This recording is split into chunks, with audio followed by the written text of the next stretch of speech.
The Copa Libertadores knockout stage has officially begun. We had a pretty boring set of games throughout the week, but this means that most ties are still open and nothing is set in stone. Teams will have to give it their all to make the quarterfinals. Which is why here in Ranked Talks Ball we're gonna predict the second leg in the round of 16 of the Copa Libertadores 2025.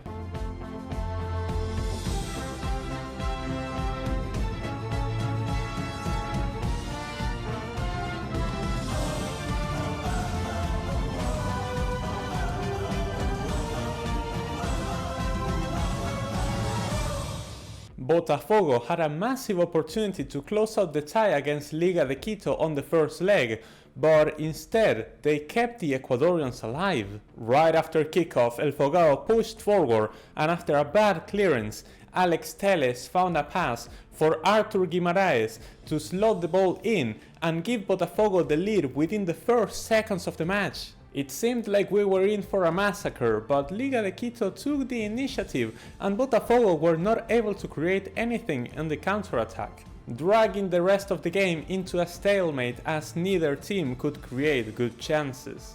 Now the tie is heading to the altitude of Quito, and Botafogo have turned what was supposed to be a doable tie into a fight for survival. However, I do not trust Liga's attack one bit, which is why I believe that Botafogo will hold on to their single goal lead, get the draw and advance to the quarterfinals.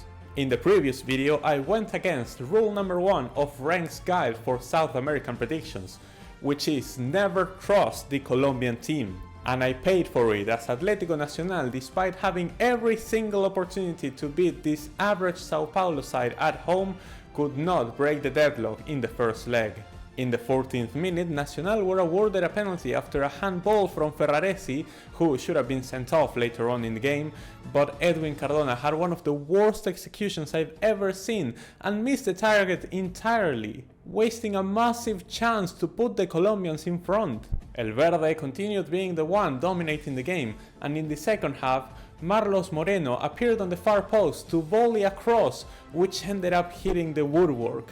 And only 3 minutes later, Inestrosa on the break would hit the other post.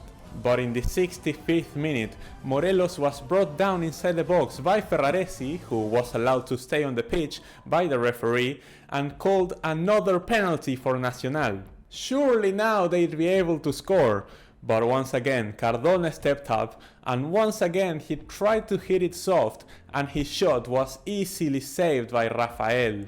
There was little that could be done after that because Nacional's morale was on the floor, and in shocking fashion this game ended in a 0-0 draw.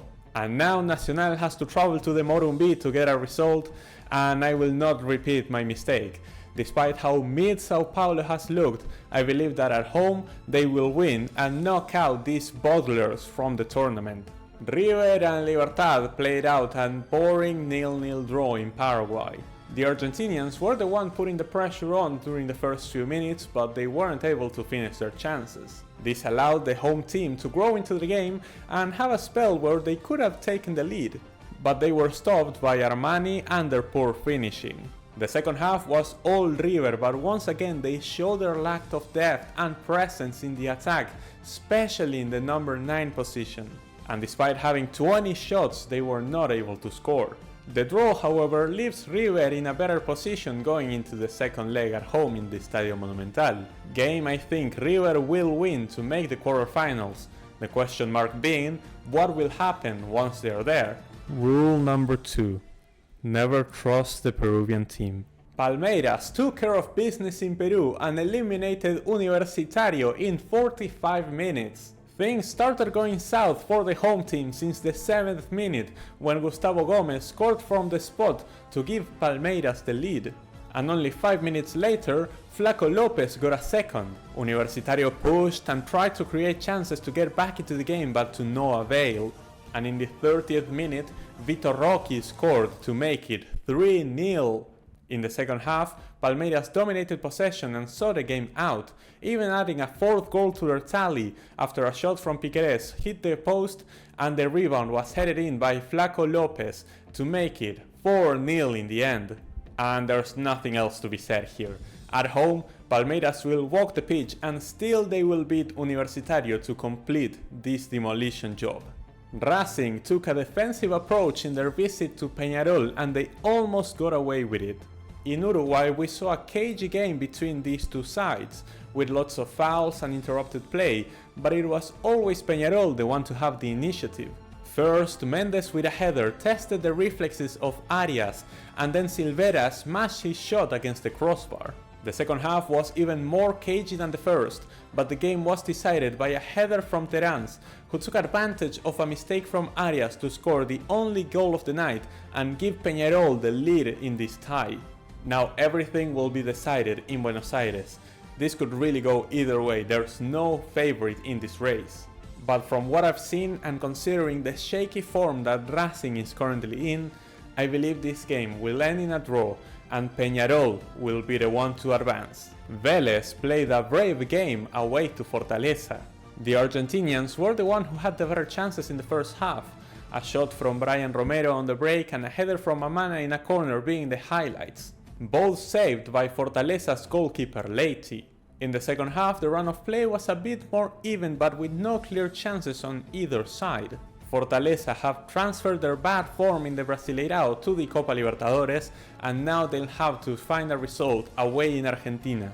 I could see another cagey game taking place and it'll come down to who can be clinical with their opportunities. I have a weird feeling about this game. I think it's gonna be yet another draw, and even though I don't get extra points for this, my pick will be that Vélez will progress on penalties.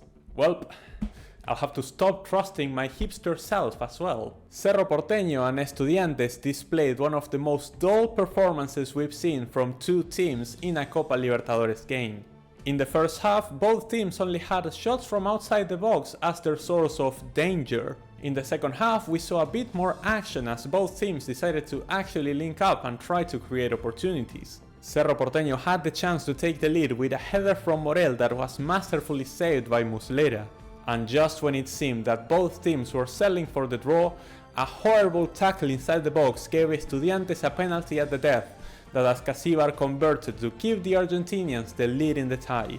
Lead that I think Estudiantes will extend as they will win and make it into the next round. Flamengo dominated the first half against Internacional. At the Maracaná they were always in control and they took the lead when a cross from Luis Araujo found the head of Bruno Enrique to make it 1-0. They could have scored a second but the header from Gonzalo Plata was saved by Rochet from a close range. In the second half, Flamengo took their foot off the gas and Inter was able to create more shots but not really much threat. Either way, because Flamengo wasn't bold enough in their approach, the tie heads to Porto Alegre fairly open. But even then, I'm gonna trust El Mengao to see this result through, pick up a draw and make it to the quarterfinals. And this is how my predictions are going. Last week stopped my comeback dead on its tracks as I got 3 results right and 5 wrong, bringing the total score to 51 correct predictions and 53 incorrect. Disappointing, but we'll see if I can pick myself back up and finally make it into the positive numbers this week. Anyway, thank you all so much for watching. Remember to like, comment your thoughts down below and subscribe to not miss out on any more Copa Libertadores content. I'll be seeing you all next time.